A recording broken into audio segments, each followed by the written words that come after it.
Assalamualaikum warahmatullahi wabarakatuh. Alhamdulillah wa syukurulillah wa laqibatu lil muttaqin. Asyhadu an la ilaha illallah wahdahu la syarikalah wa asyhadu anna sayyidana Muhammadan abduhu wa rasuluh la nabiyya ba'dah. Allahumma salli wa sallim ala Sayyidina Muhammadin wa ala alihi wa ashabihi Rasulillah ajma'in, amma ba'du. Rabbi shrah li sadri wa yassir li amri wahlul 'uqdatam min lisani yafqahu qawli. Subhanaka la ilma lana illa ma 'allamtana innaka antal alimul hakim. La haula wa la quwwata illa billahil aliyyil azim. Ilahi anta rabbi wa ridhokal matlubi. Sahabatku, saudaraku, para pencinta ilmu yang insyaallah semua kita ini dimuliakan Allah Subhanahu wa taala. Alhamdulillah, segala puji milik Allah yang telah menghidupkan kita, mematikan kita dan menghidupkan kita kembali. Mudah-mudahan Allah akan kumpulkan kita nanti di surga yang penuh nikmat. Amin. Salawat dan salam tidak lupa, marilah sama-sama kita sanjungkan keharibaan junjungan alam Rasulullah sallallahu alaihi wasallam. Allahumma shalli ala sayyidina Muhammad wa ala sayyidina Muhammad. Mudah-mudahan kita beserta keluarga mendapat syafaat dari beliau kelak di yaumil akhir. Amin Allahumma amin. Sahabatku yang berbahagia, ada dua soalan yang akan kita bahas. Mudah-mudahan pembahasan kita insyaallah paling tidak minimal menambah wawasan ilmu kita, ya, paling tidak itu. Jadi sekali lagi, bagi jemaah yang punya soalan boleh diajukan ke WhatsApp saya, nanti kita bahas di sini, ya. Soalannya saya tengok ni bagus, perlu pembahasan yang jelas, yaitu mohon Ustaz jelaskan, segala puji itu milik Allah, tapi kenapa kita disuruh memuji Nabi SAW dan memuji manusia lainnya? Berarti segala puji itu bukan milik Allah. Gitulah. Soalan pertama itu. Soalan kedua, mohon dijelaskan firman Allah surat Al-Fajr dari ayat 27 sampai 30. Bagaimana kita supaya mati nanti Allah panggil masuk surga? Soalannya bagus. Baik. Soalan pertama tadi, bahwa segala puji itu milik Allah. Itu kan sesuai dengan suratul Fatihah yang kita baca. Alhamdulillahirabbil alamin. Itu kan yang kita baca tu. Alhamdulillahirabbil alamin. Segala puji milik Allah. Okey. Sekarang ada orang puji saya. Ada orang puji Habib. Ada orang puji Haji Rahmat. Apakah kita mengambil milik Allah? Kan itu. Atau kita berhak tak dipuji? Itu dulu soalannya. Baik. Segala puji milik Allah. Okey. Saya kasih dua jawapan, dua sebab, dua alasan. Dua alasan. Satu, segala puji milik Allah. Alasan pertama, salah ke orang puji saya? Tidak. Umpama Ustaz Windu itu baik orangnya, salah ke orang puji? Tidak. Haji Rahman itu kan baik orangnya, salah ke orang puji? Tidak. Oh, Habib itu kan baik orangnya, salah orang puji? Tidak. Cuman kita ajukan pertanyaan, kenapa masih ada orang puji saya? Kenapa ada orang puji Haji Rahman? Kenapa orang puji Habib? Itu kan soalan yang penting.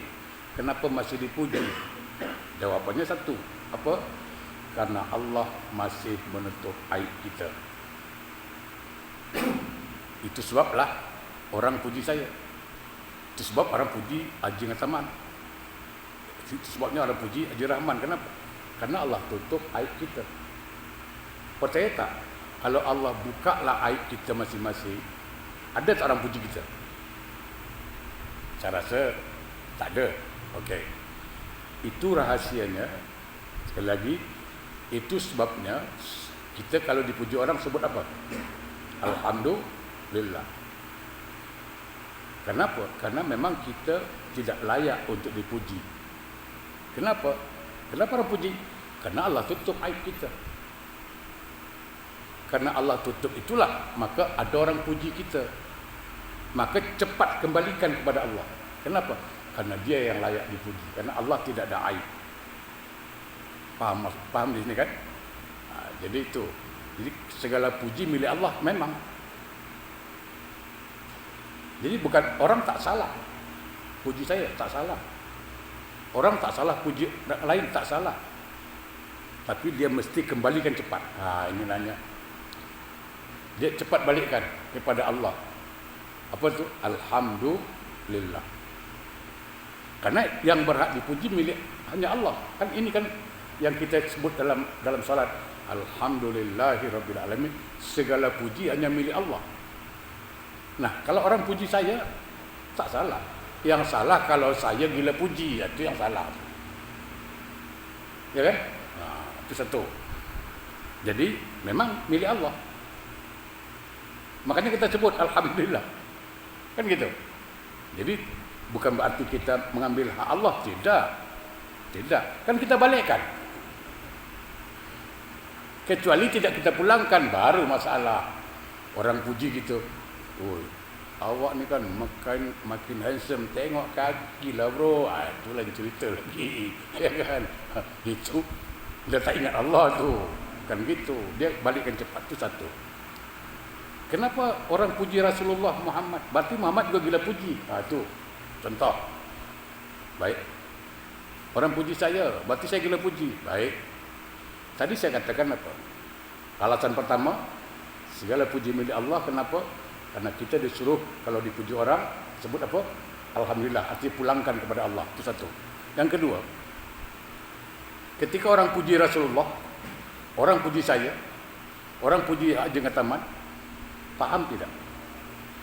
Bahwa hakikat pujian itu milik Allah. Contoh, apa contoh? Haji Rahman sekarang buat kopi.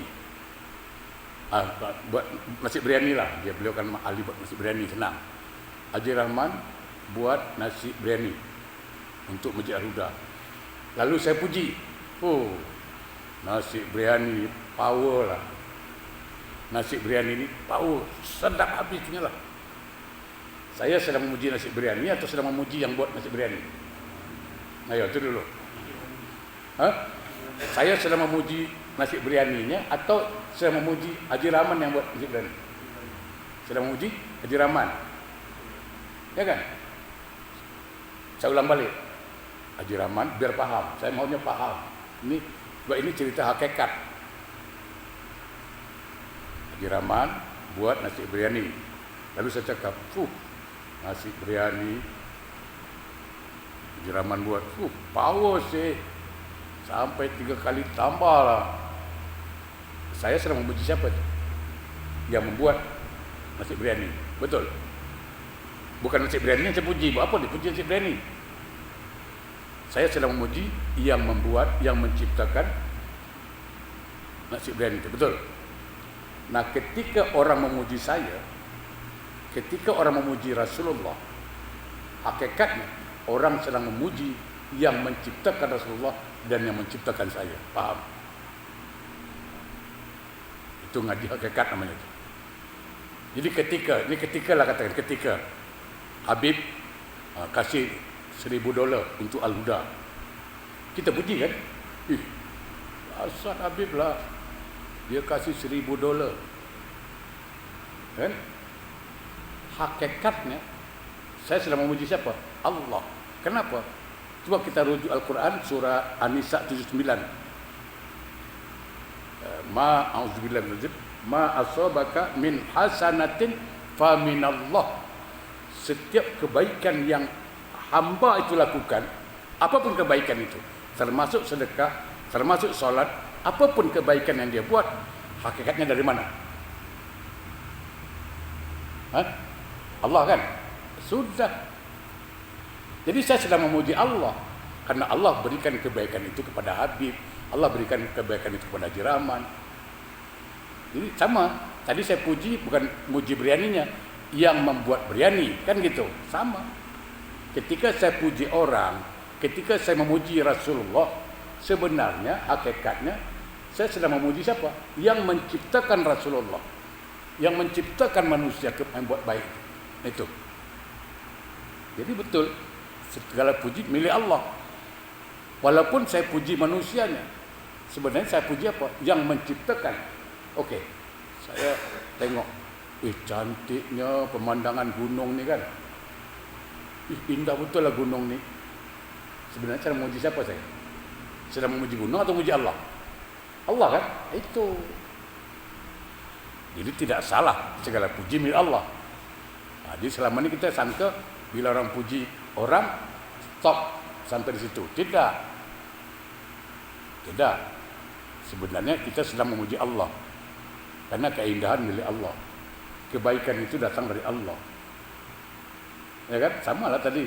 Umpamanya Haji Ngataman buat kopi. Cuy, Haji Ngataman buat kopi. Kopi songkok. Astagfirullahaladzim. Haji Ngataman buat kopi. Dasar lah.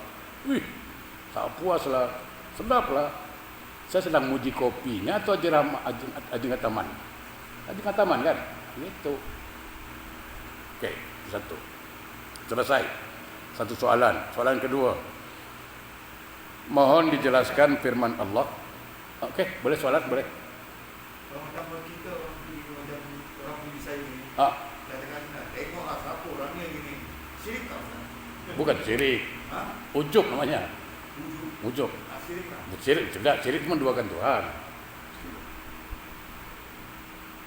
Ujub. Namanya bangga diri. Biasa itu nanti. Bagus soalannya. Oke, yang kedua. Mohon dijelaskan firman Allah surah Al-Fajr dari ayat 27 sampai 30. Oke. Saya rasa Haji Ngataman dia hafal ayat ini dah. Bisa cari dulu. Surah Al-Fajr.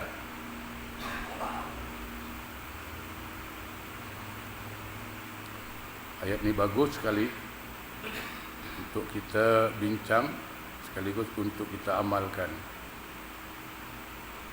Surah Al-Fajr.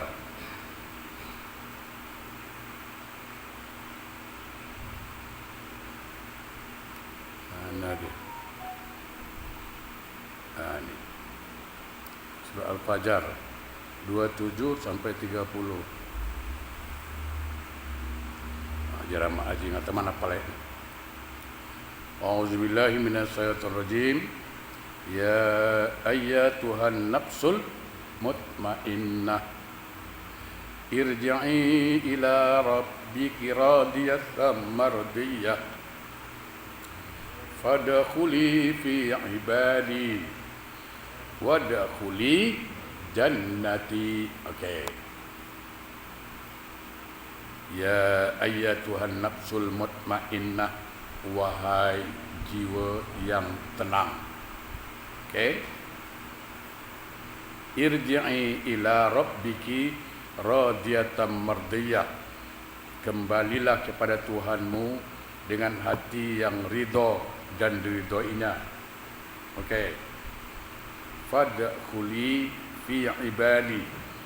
Maka masuklah ke dalam golongan hamba-hambaku. Okey.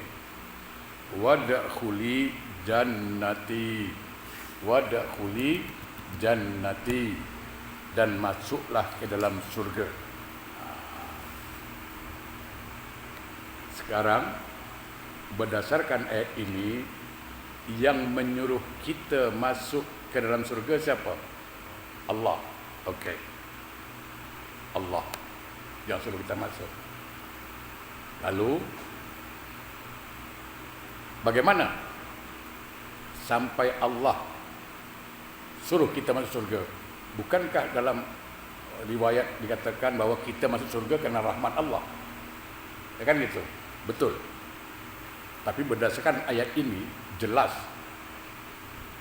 bahawa ini Kalau ayat ini kita amalkan, saya berani mengatakan, kalau kita paham tentang hakikat, nanti kita kupas dalam sedikit, surga depan mata kita. Okey, kita tengok ayatnya. Siapakah orang yang Allah suruh? Fadkhuli jannati. Kan gitu. Masuklah ke surgaku. Saya kira semua orang ingin dipanggil Allah macam ini. Betul tak? Semua orang. Saya, Haji Ngataman, Haji Rahman, Habib, Haji Yasin, semua. Ya kan? Semua ingin Allah panggil fadkhuli jannati. Masuklah ke surgaku. Nah, bagaimana caranya? Kita tengok ya. Firman Allah dalam surah 27. Kita awal dari situ dulu. Ya ayyatuhan nafsul mutmainnah, wahai jiwa yang tenang. Jadi yang dipanggil Allah masuk surga siapa? Jiwa yang tenang. Satu. Siapa jiwa yang tenang? Itu dulu. Siapa jiwa yang tenang ini? Ala bizikrillahi tatma'innul qulub. Orang yang senantiasa ingat dengan Allah, hatinya akan tenang. Berarti supaya Allah panggil kita nanti fadkhuli jannati, maka kita harus masuk dalam kelompok ahli zikir. Ahli zikir di sini jangan salah paham, bukan masuk kelompok grup ini, grup bukan itu maksudnya. Bukan. Ya. Duduk sini nih termasuk zikir ya? Zikir. Jadi gini, zikir ini bukan setakat baca la ilaha illallah, subhanallah, alhamdulillah. Itu lafaz zikir. Ingat, itu lafaz zikir. Yang dikatakan zikrullah itu apa? Apapun yang kita kerjakan membuat kita ingat pada Allah, itu zikrullah. Senang. Apapun.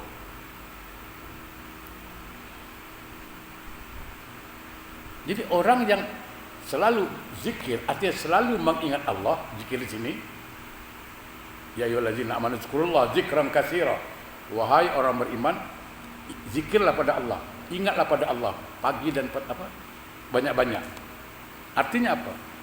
Allah akan panggil nanti kita masuk surga ketika kita orang yang sering mengingat Allah. Zikrullah. Okay, nanti kita akan dalami sedikit di ujungnya. Wasabbihuhu bukratan wa asila, kan itu ayat itu. Ya ayyuhallazina amanu dzkurullaha dzikran katsira wasabbihuhu bukratan wa asila. Dan bertasbihlah kamu pagi dan petang. Maksudnya apa? Memahasucikan Allah pagi dan petang. Maksudnya apa lagi? Tidak pernah buruk sangka sama Allah. Itu dia. Itu maksud maha suci Allah. Walaupun kita tertimpa musibah, tetap baik sangka dengan Allah. Tetap baik sangka. Orang kalau sudah disebut mentasbihkan Allah, maka tidak ada yang cacat bagi Allah. Tidak ada yang tidak baik bagi Allah. Semua baik. Itu dia. Yang pertama itu. Jadi pertama, supaya Allah nanti mengatakan fadkhuli jannati, masuklah ke surgaku, maka jadilah orang yang senantiasa ingat Allah. Gini, biar paham. Saya coba berikan gambaran. Kalau dalam satu company, katakan satu company, store dia punya kawasan company itu besar, dia punya building besar, okey? Ada beberapa CCTV, boleh katakan banyak CCTV. Saya mau tanya, pekerja di situ berani tak buat macam-macam, mencuri, tidur, bergaduh, berani tak dia? Tak berani kan? Kenapa tak berani? Karena ada yang monitor CCTV Karena dia merasa diperhatikan oleh CCTV. Betul? Maka dia menjadi pekerja yang baik. Dia tak buat jahat. Kenapa tak buat jahat? Dia tak buat jahat kenapa? Karena ada CCTV kan? Saya tanya, yakin tidak pada Allah yang maha melihat? Kita percaya CCTV tapi tak percaya sama Allah. Itu kan masalah. Itu yang masalah. Kita lebih percaya CCTV daripada Allah. Pada Allah Al-Basir. Allah Al-Basir, Allah maha melihat. Paham itu kan? Itu masalah. Saya yakin kalau CCTV itu mati semua, orang akan mulai baringlah, itu jangan bual lah. Kenapa kau berani bual? Lagi mati ya, tak masalah. Tak tahu, akan gitu. Artinya dia baik, kenapa? Karena merasa diperhatikan oleh CCTV. Kan itu. Dia jadi pekerja yang baik karena merasa diperhatikan oleh CCTV. Nah, kenapa kita tidak boleh jadi orang yang baik karena merasa diperhatikan Allah? Itu persoalannya. Kita jujur aja lah, termasuk saya yang bercakap ni. Kadang-kadang kenapa kita masih buat maksiat? Karena kita lupa Allah tu melihat. Karena kita lalai. Kita ingat Allah tu tak nampak. Kita lebih yakin CCTV. Contohlah dulu. Saya buat kereta, siapapun di antara kita buat kereta malam, pukul 12 malam, tak ada orang di situ. Sekarang lampu merah. Berani tak langgar? Berani jalan tak? Tak berani. Kenapa? Poin. Berapa sekarang? 12. Saya dah kena 12 tu. Ya kan? Kenapa tak berani jalan? Karena ada kamera di situ. Ada CCTV di situ. Ya kan? Kita takut. Jadi kita tak berani langgar bukan karena apa? Karena takut. Betul. Kamera di situ. Cuma kalau tak ada kamera. Ya kan? Kampung saya tengok. Itu lampu biru semua. Tak ada yang merah. Betul. Kalau pergi di kampung saya tu, lampu merah pun orang langgar. Polis tanya, polis ada kat situ. Polis tanya, sini, kamu kenapa langgar tu lampu? Tahu enggak lampu merah? Tahu Pak. Kenapa langgar? Saya tak nampak bapak. Jadi dia langgar lampu merah pasal tak nampak polis. Nah itu. Jadi kenapa kita tak mau jalan lampu merah? Karena merasa diperhatikan. Betul? Itu kan masalahnya. Sama. Kenapa kita buat jahat? Kenapa kita buat maksiat? Karena kita merasa tidak diperhatikan Allah. Itu. Paham kan jadi? Ini yang penting. Jadi untuk masuk surga itu yang dikatakan hadis Nabi apa? Anta budallah ka'annaka tarahu fa illam takun tarahu fa wal yarah.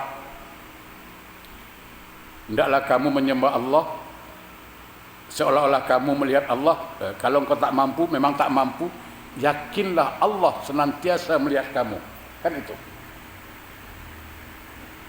Kita merasa diperhatikan Allah terus. Insya Allah. Jadi kalau dikatakan orang Islam itu baik, memang baik.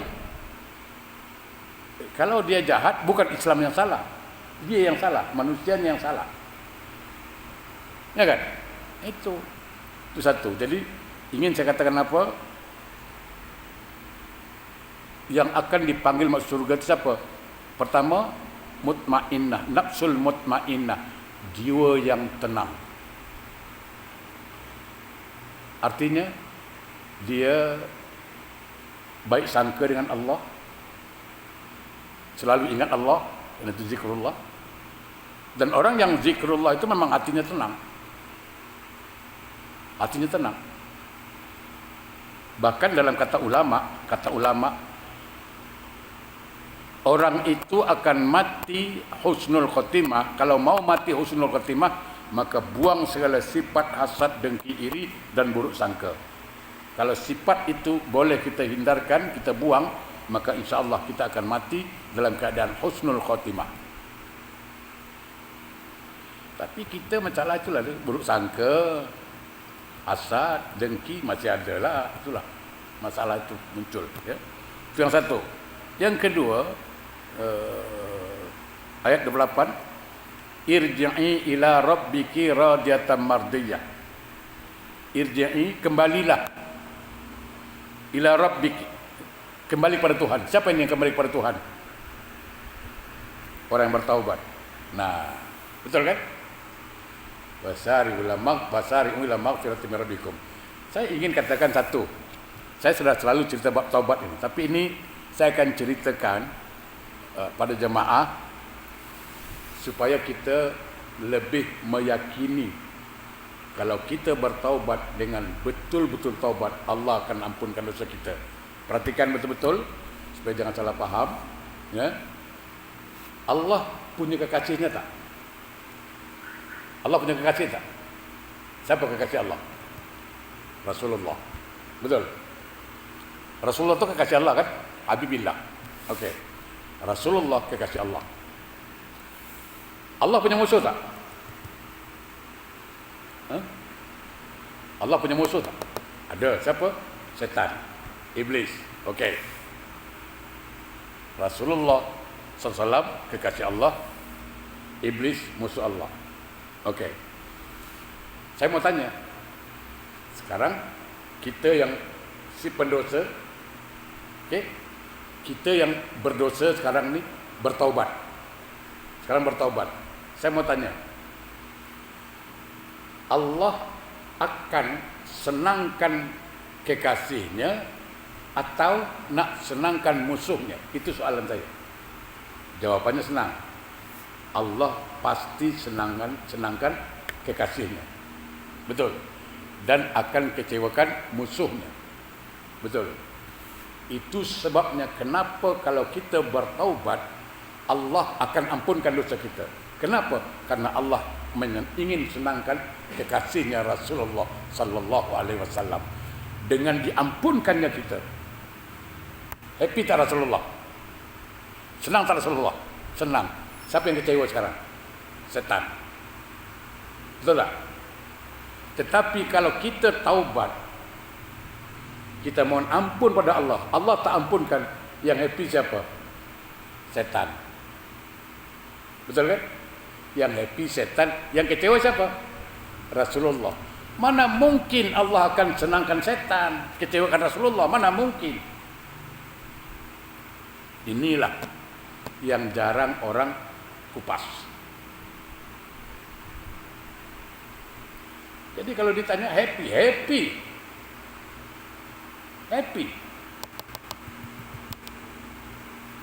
Tidak mungkin. Sekali lagi saya katakan, tidak mungkin Allah kecewakan Rasulullah. Sekarang saya bertaubat. Ya Allah, ampunkan segala dosa-dosaku. Ya kan? Aku ingin bertaubat padamu. Soalan saya senang. Allah ampunkan dosa saya. Kenapa? Karena nak senangkan hati Rasulullah. Kalau Allah tak ampunkan saya, yang senang siapa? Setan. Kan yang senang iblis. Kan tidak mungkin Allah nak senangkan iblis. Kalau Allah tak ampunkan saya, yang happy pasti iblis itu. Allah tak mungkin buat iblis happy. Allah akan senangkan hati kasihnya. Makanya dia akan ampunkan kita. Tinggal kitanya mau atau tidak bertaubat. Itu kan lain lagi soalnya. Ya. Makanya pada sujud terakhir itu kan ada salah satu yang diminta apa? Allahumma rzuqni taubatan nasuha qabla al-maut. Ya Allah, berilah aku kesempatan bertobat sebelum mati. Okey. Irji'i ila rabbiki radiyatan mardiyah. Kembali pada Tuhanmu dengan hati yang ridha dan diridhoi. Kalimat ridha. Saya sudah ngasih tahu. Tak tahulah diamalkan atau tidak, wallahu alam. Yaitu disebut apa? Syahadat batin. Syahadat jiwa. Kalau syahadat lisan, dah fahamlah.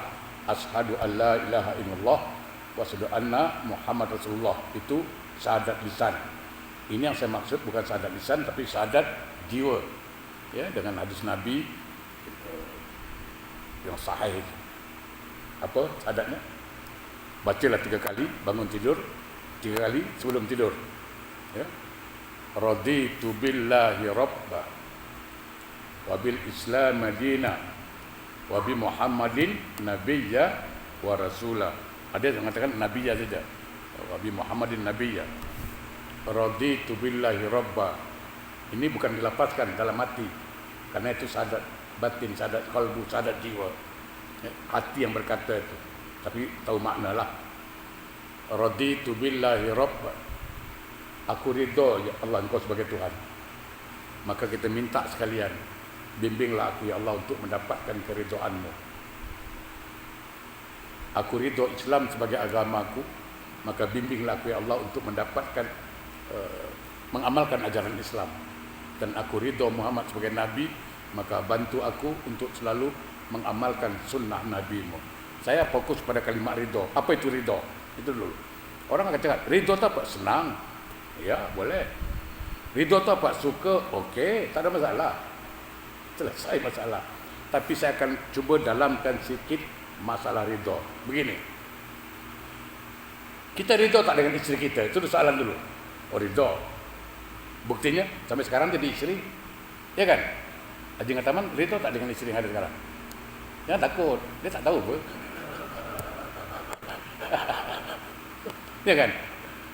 Jangan takut. Ridho tak ridho? Ada ragu dia. Ridho, ya kan? Okey, ridho. Haji Rahmat ridho tak dengan istri yang ada? Ridho. Nah, ridho kan mereka ni, ridho. Oh, ridho tak? Ridho. Nah, pertanyaan senang. Apakah istri yang saya ridho ini tidak pernah mengecewakan saya? Itu soalan selanjutnya. Jawabannya pernah. Pernah dia tengking, pernah juga melawan, kan? Istri yang saya ridho ini pernah melawan. Istri yang saya ridho ini pernah membantah, pernah, ya kan? Pernah tidak menyenangkan saya, pernah. Tapi karena saya ridho, semua selesai, hilang semua, paham? Nah, ketika kita mengatakan aku ridho Allah sebagai Tuhan, kadang-kadang perintah Allah itu kadang-kadang ada juga kita kadang malas buat. Betul tak? Kalau tapi contohlah, kita nak keluar, isteri cakap, bang nanti balik Pak Martabak. Kita pun alamak, kena pergi pasar pula lagi dah. Tapi kena ridho beli, ya kan?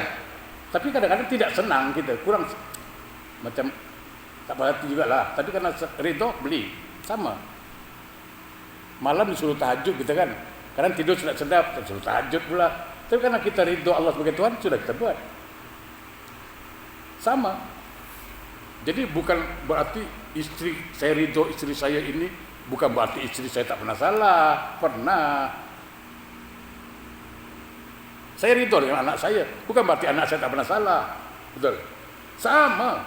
Allah ridho dengan kita, bukan berarti kita tak pernah salah dengan Allah.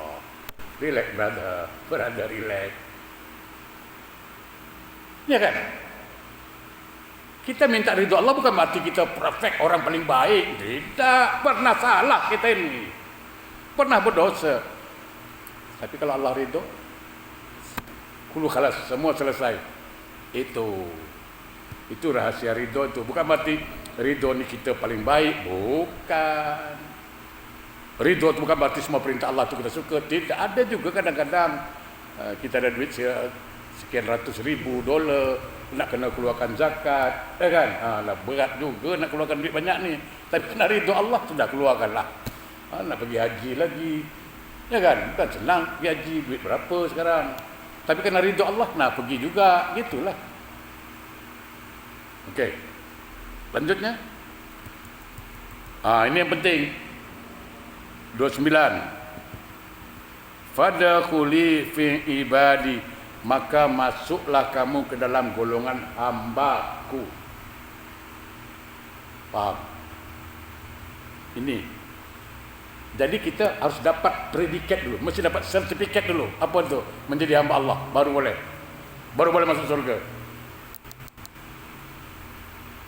Yang jadi hamba paham sendiri. Contoh, saya kasih contoh lagi. Contoh paling mudah aja, saya kasih contoh paling mudah. Haji Rahman punya maid. Maid itu dah 8 tahun kerja dengan dia. Dah 8 tahun. Sekali maid itu berkhianat. Dia buat khianat lah. Pecah amanah kata orang. Buat hal yang tak baik. Dia lawan Haji Rahman. Sekarang Haji Rahman keluarkan dari rumah, usir dia, berhentikan. Okey, berhentikan. Lalu Haji Rahman ambil satu mit yang baru. Faham? Mit yang lama ni dia tak akan puas hati tau. Faham tak? Dia tak puas hati. Dia akan hasut tak ini? Mit yang lama baru ni. Dia akan hasut terus. Oh, jangan percaya. Tidak akan ada nilai baik Haji Rahman. Semua buruk. Betul tak? Dia akan hasut terus, hasut terus. Nah, sekarang soalannya satu. Si Mit ni, dia bekerja pada siapa? Pada Haji Rahman. Yang bayar gaji siapa? Haji Rahman. Yang kasih dia makan? Haji Rahman. Betul tak? Tempat tinggal? Haji Rahman. Patut tak dia bekerja dengan si penghasut ni? Tak patut kan? Kalau dia bekerja ikut kata si penghasut ni, berarti apa? Silat-silat dia kena berhenti lagi. Betul tak? Sama kan? Iblis tu kan pernah jadi, istilahnya apa, di surga dulu kan, jadi pembantu Allah di surga dulu 8 tahun, bertahun-tahun dia jadi hamba Allah itu. Iblis itu kalau soal ilmu jangan cerita lah, soal alim dia paling alim tu. Sampai diberi gelar apa, Al-Muqarrabun. Namanya waktu itu Izazil. Dia dikutuk baru jadi setan, iblis. Sebelum itu namanya Izazil. Berapa lama dalam surga dia? Kan dia bantah perintah Allah, lalu diusir. Macam Haji Rahman usir Mit tadi lah. Sekarang masuk yang baru siapa? Nabi Adam kan? Pasal Mit baru ni dia kena usir kan? Sama kan? Pasal Adam dia kena usir. Apa? Iblis senang. Dia akan goda kan semua keturunan Adam? Betul tak? Dia akan goda kan? Sekarang masalahnya kita ni nak ikut hasutan iblis atau perintah Allah? Itu aja persoalan sekarang ini. Simple. Kalau dia mabuk, dia berjudi, ya kan? Berarti dia ikut siapa sekarang? Iblis kan? Jelas. Dia tak mau solat. Bahkan saya katakan, orang yang tidak solat itu lebih parah dari iblis. Kenapa? Iblis tidak mau sujud kepada Adam. Orang tak solat, tak mau sujud pada Allah. Kan lain lagi. Lebih parah. Iblis tak mau sujud, diusir dari surga.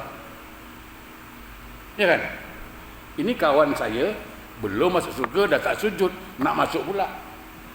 Macam dia pula ahli jawatan kuasa surga tu. Ya kan? Fikirlah. Fikir. Hadis Nabi, bainal abdi wa bainal kufri tarkus shalah. Bedanya hamba Allah dengan orang kufur itu solat. Kalau mau jadi hamba Allah, maka orang itu tak mungkin tinggalkan solat. Kecuali ya kalau perempuan datang bulan, laki-laki datang gila dia. Itu aja. Kalau mau ngaku hamba Allah, solat. Karena itu kata Nabi, bainal abdi wa bainal kufri tarkus shalah. Bedanya hamba Allah dengan orang kufur, solat. Nah, masalahnya apa bedanya kufur dengan kafir? Ya kan? Kan dua tuh, satu kufur, satu kafir. Kalau tengok bahasanya sikit tipis betul. Kufur, kafir. Bedanya antara I dengan you. Kan gitu. Kata ulama, kalau kafir, kalau maknanya dua-duanya engkar, sama tuh. Kafir pun engkar, kufur pun engkar. Cuman berbeda engkarnya. Yang mana disebut kafir, yang mana disebut kufur. Kalau kalimat kafir itu, kalau maknanya ke dalam bahasa Arab, kalau kita menerjemahkan engkar, kafir itu engkar, itu terjemahan kita itu. Kalau dari segi bahasa aslinya bukan engkar, tertutup, tertutup. Itu bahasa asli itu. Sama dengan fitnah. Fitnah bahasa kita menuduh orang berbuat yang dia tak buat, itu fitnah. Tapi kalau bahasa agama bukan. Bahasa agama apa? Fitnah itu ujian. Itu fitnah. Wa nabluukum bisyarri wal khairi fitnah. Aku jadikan kebaikan keburukan sebagai fitnah, artinya sebagai ujian. Nah, itu. Jadi kita balik lagi. Kalau kafir itu identik dengan engkar kepada Allah, mengengkari Allah. Satu, dia cakap Allah itu 2, 3, ada Tuhan selain Allah, itu dia engkar. Itu kafir. Orang ini berada di luar Islam. Kenapa disebut kafir? Sebenarnya dia tak boleh marah. Karena dia memang tertutup hatinya menerima Allah satu. Karena kita anggap kafir ini bahasa kasar. Sebenarnya kalau kita balik kepada bahasa asli, tidak. Kita sudah mengatakan hati engkau tertutup untuk menerima Allah satu. Tertutup hatimu, kan gitu. Maka dengan istilah agama disebut kafir. Kita pula disebut kafir mengamuk. Karena kalau tahu bahasa saya punya kawan pendeta Kristen. Dia bilang saya kafir, saya tak marah. Pak Windu, kafir kamu. Dia bilang, memang saya kafir dari ajarannya. Kan betul saya kafir dari ajaran dia. Ya kan? Kalau dia bilang saya kafir, betul lah. Dan kalau saya bilang dia kafir pun betul juga, Bu. Kenapa orang marah? Kalau bahasa Jawa, why? Kenapa marah? Kalau betul-betul dia paham, dia tak boleh marah. Kalau Sami Buddha cakap, you kafir lah. Ya, memang saya kafir dengan dia. Karena memang tertutup kan hati saya menerima kebenaran dia. Nah itu. Jadi kalau kafir, itu identik dengan mengingkari Allah itu satu. Itu kafir. Kalau kufur, mengingkari perintah Allah. Itu beza. Dia tidak ingkar dengan Allah. Dia yakin Allah satu. Cuma dia ingkar dengan perintahnya. Itu kufur. Nah kalau kufur ini masih Islam. Dia masih dalam Islam dia. Kenapa? Dia masih meyakini Allah satu. Dia yakin. Cuman dia tidak mau menyembah Allah. Ya tak solat tadi. Maka disebut kufur. Orang lebih condong mengatakan kufur nikmat. Nah itu. Selalu condong keluar kalimat apa? Kufur nikmat kan itu. Jadi kalau kafir itu orangnya berada di luar Islam.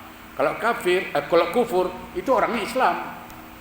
Dia engkar dari perintah Allah. Engkar dari perintah Allah. Kalau kafir, engkar kepada Allah. Bezakan. Baik, itu saja barangkali. Jadi dua tadi sudah saya jelaskan kenapa segala puji milik Allah, ya kan? Dengan dua alasan tadi, saya tak ulang lagi.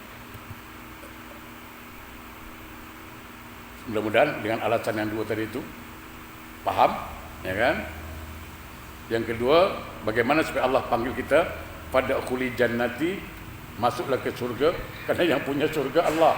Ini kadang-kadang kawan ini sedikit buat ini neraka, macam buat tu neraka, buat ini neraka. Macam neraka tu bapak dia punya tu. Surga tu lapang lagi, saya katakan. Saya pernah dengar tu tahlil bid'ah. Bingung saya. Tahlil bid'ah. Ini kalau bid'ah sesat.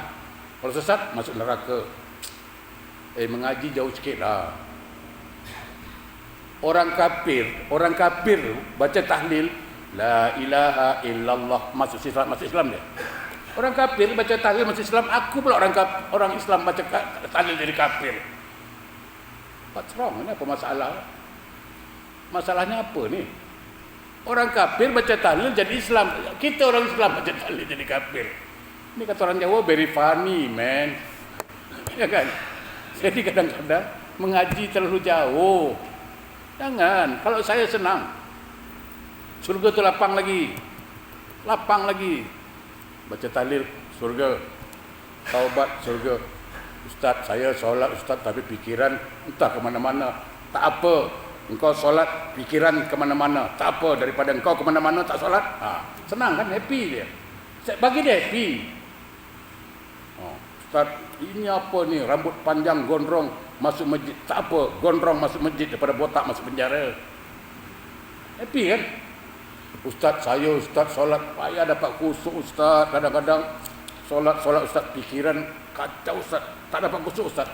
Ingat, saya kadang-kadang solat Ustaz gini. Okey. Ingat, berbanggalah engkau pada Allah. Kenapa?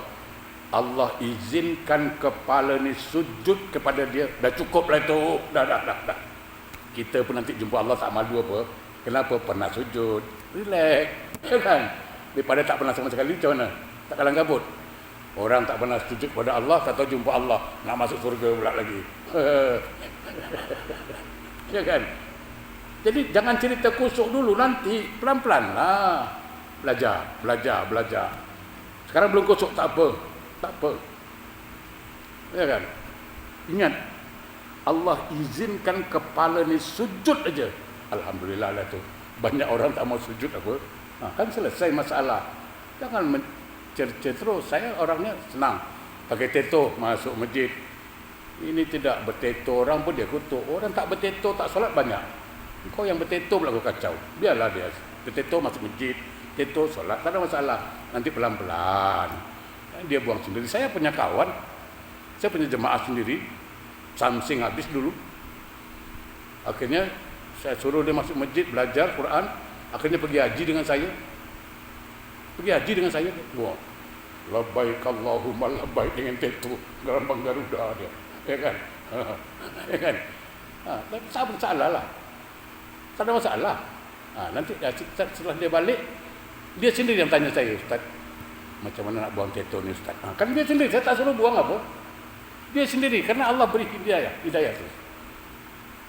Allah beri suruh kasih hidayah. Dia sendiri tanya, Ustaz, buang teto macam mana Ustaz? Buanglah. Saya nak buang lah Ustaz. Tak saya suruh, dia sendiri buang. Itu. Jadi mari kita ambil positif semua. Tak ada yang negatif. Ya. InsyaAllah jumpa lagi Selasa depan.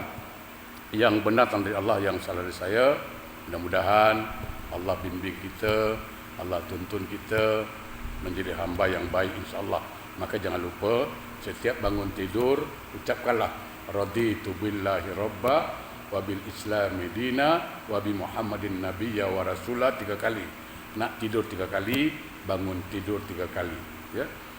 A'udzubillahi minasyaitonir rajim. Bismillahirrahmanirrahim. Alhamdulillahirabbil alamin. Allahumma shalli ala sayyidina Muhammad wa ali Muhammad. Allahumma arinal haqqa haqqa warzuqna ittiba'ah wa arinal batila batila wajtanaba. Allahumma a'inna ala dzikrika wa syukrika wa husna ibadatik. Allahumma barikna fil rajab wa sya'ban wa ballighna ramadan. Rabbana atina fid dunya hasanah wa fil akhirati hasanah wa qina azabannar. Walhamdulillahirabbil alamin. Assalamualaikum warahmatullahi wabarakatuh.